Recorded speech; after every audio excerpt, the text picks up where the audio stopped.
Afande Sele, tumekuwa tunashuhudia vijana wengi wa bodaboda wakibeba magunia ya mikaa. Unakuta bodaboda moja imebeba gunia mpaka 6 mpaka 7, na wakiwa wanatembea kwenye barabara kubwa hizi highway, wakikwepana na maroli na magari makubwa. Unaona ni jinsi gani ambavyo vijana hawa wanahatarisha maisha. Ina maana kwamba sasa kuna uharibifu ushafanyika sehemu, kuna matanuri ya mikaa, miti ishakatwa, lakini pia hata hao wanaobeba hii mikaa barabarani wanasababisha ajali sana. Umeona sasa huo mkaa hauishii kuharibu mazingira, lakini pia unahatarisha maisha ya hawa vijana ambao wanakwepana na malori, hasa hizi barabara kutoka Morogoro, barabara kubwa hizi, hata barabara inayokwenda kusini huko kote huko ambako misitu imekuwa inafyekwa. Unasemeaje wale vijana? Ina maana kwamba kuna kila sababu ya kutoa elimu kwa wale vijana kwamba wanahatarisha maisha yao, au pengine wafundishwe namna ya kutafuta kipato kwa njia nyingine badala ya kuhatarisha maisha yao kubeba mikaa katika namna ambayo ni hatari. Ni kama alivyosema mchungaji hapa kwamba labda maisha yote yana thamani. Mchungaji ametupa neno zuri kwamba Mungu aliumba mwanadamu hakuwahi kumtoa thamani, kwamba ana thamani siku zote. Kwa haijalishi ni maisha ya mtu mmoja, muuza mkaa, yote yana thamani. Lakini kwa swala la kukata mkaa pale, ni kwanza nje ya kuhatarisha maisha yake yule muuza mkaa, lakini anahatarisha maisha ya wengi kupitia ukataji wake wa mkaa. Lakini pia bado mimi napita kwenye njia za mchungaji alivyosema, mchungaji Ananja hapa, kwamba wale watu yale ni maisha yao. Wamezaliwa kwenye maisha yale, biashara ile, toka enzi na enzi nafahamu tunatumia mkaa. Lakini tunaona sasa jinsi mambo yanavyoendelea mbele, hali ya dunia inazidi kwenda vibaya kwa sababu ya uharibifu wa mazingira, ambao hiyo nishati ya mkaa inatumia 80% ya uharibifu wa mazingira. Kwa hiyo namna pekee sio kuwadhibiti kwamba wasifanye ile biashara, hapana. Tumeongea kwamba kuna plan B zipo nyingi. Huwezi kumwambia mtu usifanye kitu hiki bila kumwambia afanye kipi kingine. Siku hizi kuna mkaa mbadala mwingi, ameongea baba mchungaji. Kuna mkaa wa pumba za mahindi, za mpunga ambazo zilikuwa zinatakataka za zamani zinatupwa, pumba za mbao zenyewe, lakini kuna njia nyingi mpaka udongo unatengeneza mkaa sasa hivi. Kuna teknolojia imekwenda mbele sana. Kwa mimi nadhani namna pekee ya kuepusha maisha ya wale vijana zile riski wanazochukua barabarani kutokana na mzigo wa mkaa wanaobeba, na namna ya kuepusha yale mazingira wanayoharibu, ni kuwapa elimu mbadala ya kutengeneza nishati mbadala ambayo ni nishati safi.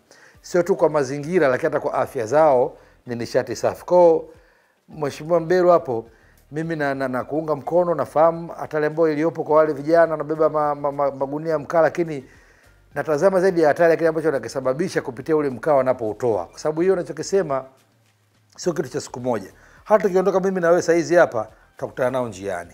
Lakini msingi wa yote bado ni swala zima la utekelezaji wa sheria zilizopo. Kwa sababu sheria zipo, na isivyo kwa bahati ni kwamba sisemi kwa baya, unaweza kutata magari ya misafara ya viongozi wa kitaifa lakini na magunia ya mkaa juu. Mbona bwana wameanunua njiani, hawajauliza yamepatikana wapi, kwenye msitu gani, ni mtu aina gani umekatwa. Kwa sababu nje ya nishati mbadala kwa maana mkaa wa udongo, mkaa wa pumba, sina vitu vingine, bado tunaona leo hii mikoa kama Njombe wanapanda miti, na ile miti wakishaipanda wanaivuna mkaa. Kwa wanaweza tu pia wakapewa elimu, ardhi tunao kubwa ya kupanda miti maalum ya muda mfupi, wakaitumia kwa ajili ya uvunaji wa mkaa. Mbona bwana, lakini wakati mwingine wakapewa elimu ya kutengeneza mkaa mbadala ili waachane ile biashara kukata miti ya asili ambayo unakuta mti mmoja ili uweze kukomaa kufikia kukata mkaa pengine umekaa miaka 50, 60 au zaidi ndio unaweza kukata mkaa. Sasa miti kama hiyo kuikata kipindi hiki ambacho tayari dunia iko katika hali mbaya ya kimazingira na kitabia nchi, sidhani kama ni jambo sahihi. Kwa njia pekee ya kufanya ni kwa sisi kama wadau kushirikiana na serikali na wadau wengine wa nje, kwa sababu jambo hili sio la Tanzania, sio la Morogoro pekee tunapokwenda, lakini swala la kidunia, na ikipo wadau wenzetu wa nje kuweza kutusaidia kuwekeza kwenye swala zima la nishati safi, nishati mbadala, ili kuweza kuokoa mazingira na kuokoa maisha. Kwa sababu tayari tumekubaliana kwamba zaidi ya 80% ya uharibifu wa misitu yetu unatokana na uvunaji wa mkaa. Sisemi kwamba kuni hazipo, kuni zipo lakini kwa uchache. Watu wanakata mbao lakini hata hizo mbao ni kwa uchache, ila mkaa unaozungumza Bwana Mberwa sasa hivi ni zaidi ya 80% ya uharibifu unachangia mkaa. Kwa namna pekee ni kutafuta nishati mbadala ili wale watu wasikose cha kufanya, kwa sababu ni maisha yao, wana familia zao, lakini pia kuokoa mazingira yetu na pia kuokoa maisha yao binafsi, kwa sababu riski wanazochukua kwa kusafirisha mkaa ni kubwa sawa sana zile unazosababisha kupitia uvunaji wa mkaa kwenye misitu ya asili kama tunavyoshuhudia saa hizi. Hii programu yetu ambayo tunakwenda nayo ya nishati safi kapu au kombe la nishati safi ambalo tunakwenda kuliandaa pale Morogoro, nadhani wote tumekubaliana kwamba lazima pia tuwakumbuke wachezaji wa zamani ambao wanatoka mkoa wa Morogoro. Kwa mfano yupo Zamoyoni Mogela, yupo Jones Mkoko na yupo Hussein Ngurungu pamoja na wengine ambao tunataraji tutakuwa nao kwenye kamati yetu hii ya maandalizi. Lakini vile vile tumeona tuhusishe pia wanamuziki mashuhuri wa Morogoro wakiongozwa na wewe ambaye wewe sasa ni msemaji wa taasisi yetu. Lakini pia wapo wasanii wengine au kwenye tasnia zingine za ngumi, yupo Mandonga, na wote hao tumejaribu kuwasiliana nao kwa sababu tunataka tufanye kitu hiki sasa kiwe ni kitu ambacho kitakuwa na mwamko mkubwa. Unasemaje kuwahusisha hawa watu wote maarufu kwenye programu yetu? Tunafikiri kwamba ni sahihi na pengine italeta amsha ya kutosha. Ni kama wanavyosema kwamba siku zote nyuki anakwenda pale ambapo kuna maua mazuri, na kwa kuwashirikisha hawa, ili jambo ni la kijamii, na hawa watu tunawazungumza ni watu ambao wana nafasi kwenye jamii, wameweza kusikika na kuonekana kwenye jamii. Kwa ili jambo letu liweze kufika mahali likabebwa na jamii ambayo ndio kusudio letu, ni sahihi kuwashirikisha watu ambao kimsingi wana matokeo chanya kwenye jamii, kwa sababu wameshafanya mambo mengi na jamii ipo karibu nao. Kwa naamini kabisa mafanikio yetu yatakuwa na matokeo chanya kwa kiasi kikubwa sana kwa uamuzi huu sahihi wa kuwashirikisha watu ambao tayari jamii inawatupia macho. Ni kama vile taa. Kwa hiyo tunaweza kufanya mambo yetu mengi, ila kama tunayafanyia kwenye giza hamna atakayetuona. Ila kwa kuwaingiza hawa watu ambao tayari jamii inawatambua, ni kama vile tumeweka taa kwenye eneo letu la sherehe. Kwa sherehe yetu itaonekana kwa wengi kwa sababu tayari kuna taa inamulika pale, ambao ndio watu ambao wamekuwa na manufaa na wamekuwa na matokeo mengi kwenye jamii, wanawafahamu. Kwa mimi bado nasisitiza kwamba hili jambo tunaweza tukalifanya sasa hivi na tukaongeza wengine wengi kadri tunavyozidi kwenda huko mbele, kwa kutoka kwenye kila eneo ambalo tutatembelea, kwa sababu tukubali tukatae, hawa ni taa na hizi taa hatuwezi kuzikwepa, kwa sababu jambo letu tunalifanyia kwenye giza kama tutalifanya sisi wenyewe. Kwa mimi nafikiri naunga mkono na naamini hata wao wenyewe, kwa sababu mwisho wa siku na wenyewe ni wanajamii na wenyewe ni watu wazima, kama kina mjomba Mogela, kina mjomba Simkoko, ni watu ambao wanaijua Morogoro ya maji tiririka milimani, wanajua Morogoro ambayo inapata mvua kwa wakati, mvua za kiasi za kutosha. Na leo hii wanashuhudia Morogoro ambao hakuna maji yanayotiririka, wanashuhudia Morogoro ambao mvua haziji kwa wakati, na zikija zinakuja na madhara, sio mvua rafiki. Wanashuhudia ukame, wanashuhudia majanga mengi ambayo yanasababishwa na mabadiliko ya tabia nchi. Kwa kuwashirikisha kwenye hichi kitu, manake wao wenyewe na familia zao, lakini pia jamii ambao inawatambua mchango wao inaweza kushiriki moja kwa moja na tukawa na matokeo chanya kwa kiasi kikubwa sana kwenye zoezi zima ambalo linasimamiwa na Mother of Mercy Foundation pamoja na slogan yetu ya Tausi wa nishati safi, kwa nia njema kabisa ya kufanya ibada iliyo kuu, ibada ya kuitunza dunia na kuokoa uhai. Nashukuru sana. Nikiwa pia namalizia upande wa mchungaji Ananja, kama mwenyekiti wa bodi yetu ya Mother of Mercy Foundation, unawaeleza nini au unaomba nini wafadhili, kwa sababu programu hii ni kubwa na kimsingi inahitaji gharama mbalimbali kama nilivyotaja hapo kuna gharama. Wafadhili mbalimbali, wafanyabiashara pamoja na serikali kwa jumla, unawaeleza nini? Hili jambo lolote, na kama hii ni vita na hili ni janga lifanikiwe, inahitaji mambo mawili makubwa: rasilimali watu ambao ndio sisi, lakini pia rasilimali fedha. Kwa hiyo tunahitaji sana rasilimali fedha kuunga mkono kwa rasilimali watu, na Mungu alimwambia Musa katika Kutoka sura ya 36 wakati wa kujenga hema ya kukutania, akachagua kamati ya watu wawili, Eliabu na Bezaleli. Lakini akamwambia usiwaambie walete fedha kwanza. Akasema nahitaji aina tatu za watu wenye akili, wenye moyo wa kupenda, lakini pia wenye hekima. Alafu jambo la mwisho, mioyo yao inawahimiza. Hatuhitaji sana kuhamasisha watu. Mungu awezeshe mioyo yao wahimize, waone dunia inavyoharibika. Tanzania yetu inaharibika. Ukiwa na moyo wa kupenda, waipende nchi yao Tanzania. Ukimpenda mtu wala huna shida, unafanya tu. Kama umpendi hayupo moyoni, lolote zuri atakalosema unaona baya.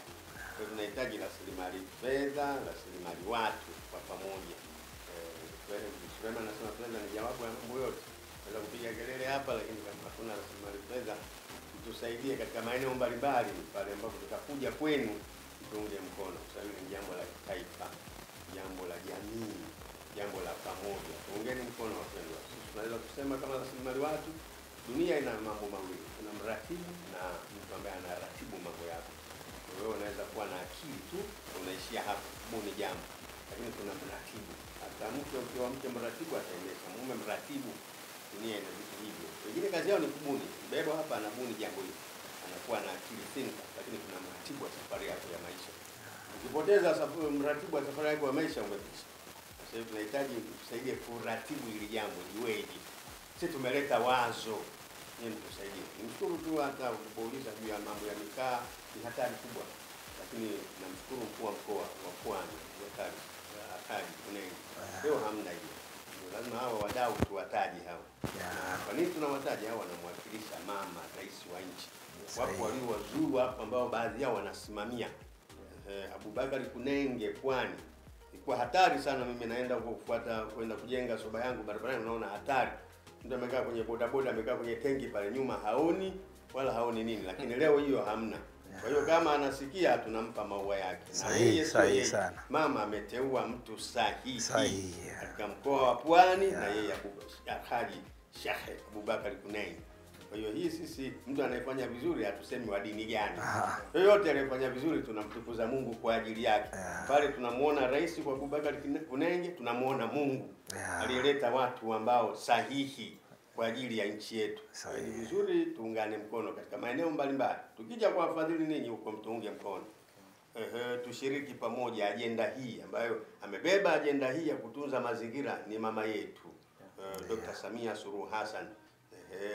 Ili tumunge, hawezi kufanya mwenyewe. Sisi sote tuungane pamoja kumunga mkono, tufanye hili jambo. Mimi ni mdau wa mazingira. Naumia sana kwa mazingira. Nimekwambia nimeenda miaka michache iliyopita, mti mmoja umetoa gunia 100. Juzi nimeenda hata mkono hivi aufiki. Hakuna mti wa namna hiyo. Wale waliosema tunaishi kwa kukata mkaa sasa watakata nini? Watakata migomba. Watengeneze mkaa. Haiwezekani muda mfupi haiwezi kufanya ukaribu maisha ya milele na vizazi vyako.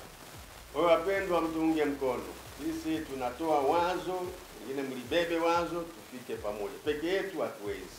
Tunahitaji msaada mkubwa kutoka ngazi ya serikali, kwenye mashirika ya umma.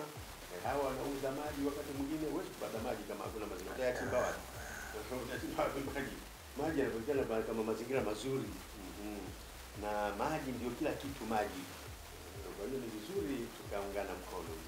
Niwaombe sana, niwasihi sana, tuungane mkono katika jambo hili. Tunapokuja sisi na proposal yetu na andiko letu, tusaidie kupiga hatua kusonga mbele. Hata mkuu wa mkoa nilitaja Haji Sheikh Abubakar Kunenge. Huyu mdau wa mazingira, nimeona kwa macho, sio hadithi. Anisikilize hapa. Nitapiga hodi kwake pia. Amefanyaje tupige hatua ya kusonga mbele. Nikushukuru sana. Asante. Nikushukuru sana mchungaji, ndugu wapenzi watazamaji. Hiki ni kipindi cha mazingira na nishati safi kutoka Mother of Mercy Foundation. Na tuko kwenye studio yetu mpya hapa nikiwa na viongozi wenzangu wawili hapa. Mada ilikuwa ni mlima wa Uluguru, fahari yetu, na wote tumeweza kuona kwamba mlima wa Uluguru ni kati ya milima ambayo inaharibika kutokana na uharibifu wa mazingira. Sasa hivi huu mlima umezungukwa na vipara, watu wanalima huko juu, wanakata miti na misitu, na matokeo yake sasa tunakausha vyanzo vya maji ambayo yanakuja kwenye mkoa wetu wa Pwani pamoja na Dar es Salaam. Na wote mmeweza kusikia kwamba mkoa wa Dar es Salaam ni kichwa cha viwanda, ni mkoa wa kibiashara, lakini ni mkoa ambao unazalisha ajira nyingi sana kupitia viwanda na kupitia taasisi zake, lakini vile vile ni mkoa ambao nadhani unaongoza kulipa kodi serikali kutokana na vyanzo ambavyo vipo, na ni mkoa ambao pia Dar es Salaam kuna watu takriban milioni 5-6. Kwa hiyo bila kuwepo na mlima wa Uruguru maisha yatakuwa hatarini mkoa wa Dar es Salaam pamoja na Pwani pamoja na Morogoro yenyewe. Na kama mlivyosikia ni kwamba taasisi ya Mother of Mercy Foundation inakuja Morogoro kuhamasisha kuhusu nishati safi, kutumia slogan ya Tausi kwa nishati safi, lakini kuna kombe ambalo tutakuja kuandaa, kombe ambalo linaitwa nishati safi cup. Kombe hilo litaweza kuanza mashindano yake hivi karibuni.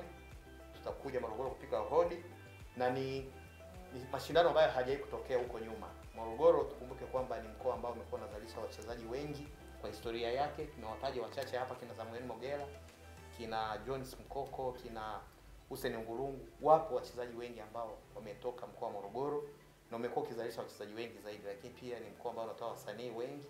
Kwa hiyo ni mkoa wa kimkakati. Sasa tunataka tushirikiane pia na hao wote kuweza kuhakikisha kwamba hii ligi ambayo tutakuja kuiandaa iwe na mafanikio, lakini pia iweze kuzalisha vipaji vya kutosha kwa vijana wetu, ili wapatikane kina Zamoyoni Mogera wengine, kina Ngurungu wengine, kama hivi ambavyo mkoa umeweza kuzalisha msemaji wetu mkuu wa taasisi ambaye ni ndugu yetu Selemani Tabazi au Afande Sele. Ni mzaliwa wa Morogoro, ijapokuwa na asili ya Kagera ndio, lakini sasa yeye amekuwa ni Mruguru, manake amezaliwa pale. Wapo kina Mwisho Mwampamba ambaye yeye alikuwa ni mshindi wa Big Brother mwaka 2002 kama sikosei.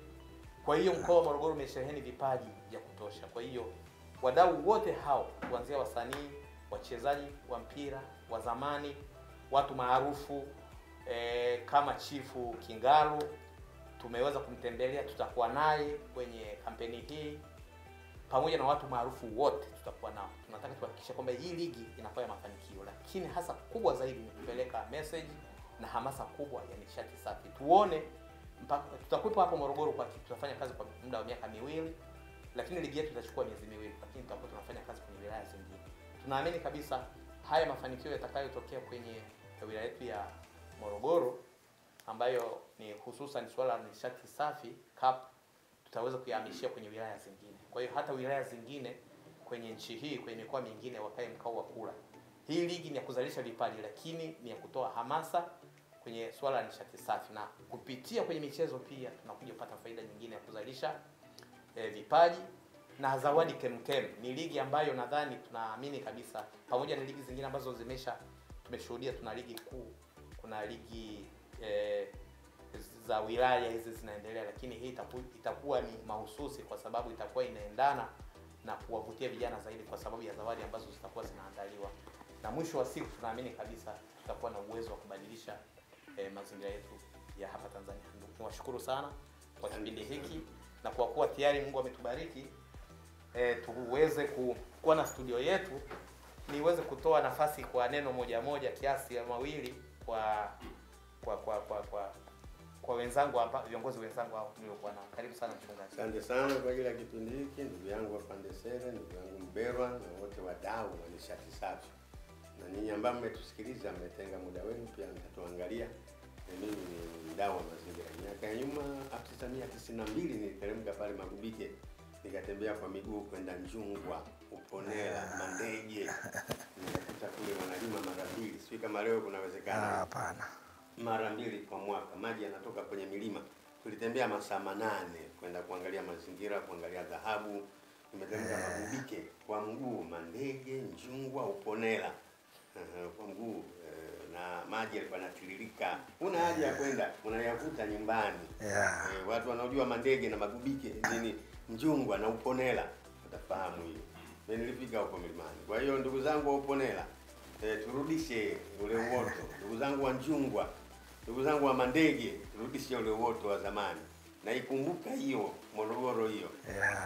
Ninapozungumza hapa nakumbuka mwaka 1992 kulikuwa na hali nzuri sana. Kwa hiyo mnapotusikiliza hivi, hatusemi hadithi tu, tunasema vitu halisi ambavyo tumeviona. mazingira harisi, maji safi. Kule walikuwa wanalima mara 2 kwa mwaka. Bila ya mbolea. Mmoja walilima cabbage shule. Mwisho akashindwa watazipeleka wapi. Zimestawi kupita kiasi bila mbolea. Waliamua mtu kila mtu aje achukue cabbage aondoke nayo. Sisi mbao ilikuwa rahisi sana, si 7. Miaka ile miti mikubwa.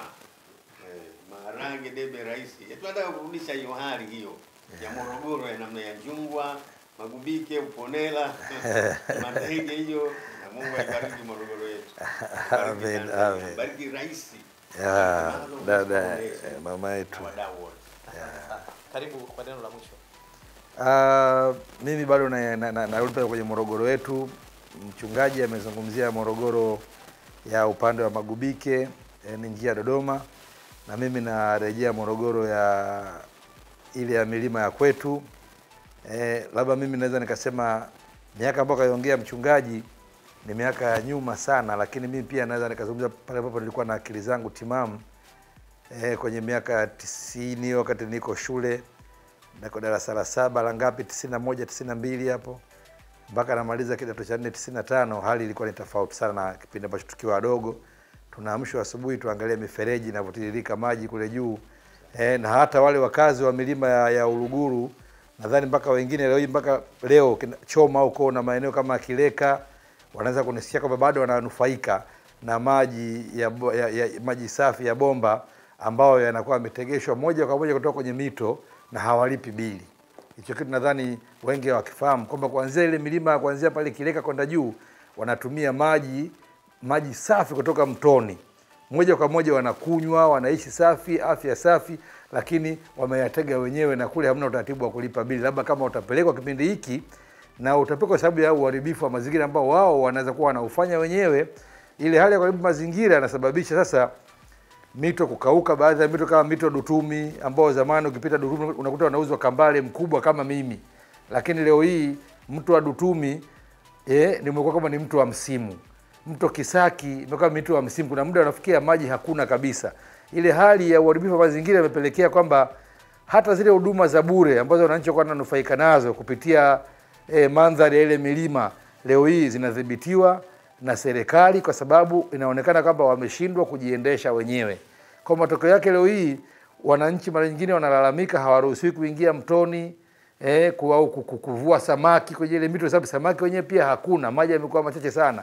Lakini pia wanaingiza mifugo kwenye mito kama mto Dutumi umekuwa kwa sababu hiyo, wanaingiza mifugo, matokeo yake mifugo ikiwa inatoka na kuingia inaharibu kingo za mto, inaondoa uoto wa asili kwenye kingo za mto. Kinachofuatia ni kwamba ikija mvua yale maji yanaenda mpaka kwenye vijiji vyao, yanaleta maafa, mafuriko, hayaendi kwenye mwelekeo wake kwenye mkondo ambao atakuwa yaende kwenye mito mikubwa, yaingie baharini, au yaende kwenye mito kama Ruvu na Wami, yaende kwenye matenki ya maji ya Wami Ruvu, Ruvu juu na Ruvu chini, yawe faida kwa watumiaji wa miji kama Dar es Salaam, mkoa wa Pwani, kwa ajili ya uchumi wa nchi na afya na uhai wa watu. Kwa nadhani ni lazima tupambane kufanya Morogoro rudi kama mwanzo, ili pia watoto na wajukuu zetu waweze kunufaika na rasilimali ambao sisi tumenufaika nayo, ya kupata maji bila kulipia, maji safi na salama, ya kuvua samaki kwenye mito yetu, ya kudiba, Waluguru wanasema kudiba, kuogelea kwenye mito yetu ya asili bila vizuizi. Lakini yote yatakuja kwa sababu tukitunza mazingira kama walivyofanya wazee wetu. Tumerithishwa, tuarithishe, ndio kauli mbiu pia ya kitaifa, lakini pia tuunge mkono kwa dhati Mheshimiwa Rais Dr. Samia Suluhu Hassan.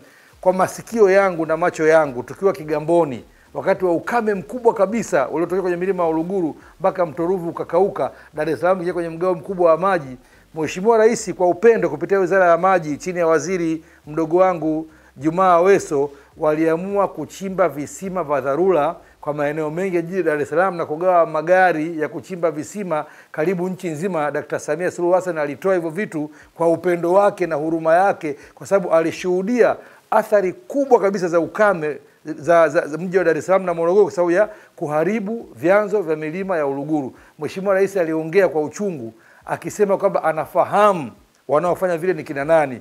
Aliwataja wanaoingiza mifugo kwenye vyanzo vya maji, aliwataja wanaowasha moto kuchoma kwenye misitu kwa sababu kukamata mnyama mdogo ndezi. Kwa hiyo nadhani tumuunge mkono huyu mama wa familia, mama ambaye ndio mwathirika wa kwanza, mwanamke kwenye masuala ya tabia nchi, tumuunge mkono rais, tulinde milima ya Uluguru sababu anaijua, anaifahamu na alishaizungumzia mbele ya kadamnasi, mimi nikiwa shahidi na shuhudia Kigamboni pale. Asanteni sana. Asante sana, kwa pamoja tuseme milima ya Uluguru Fahari yetu.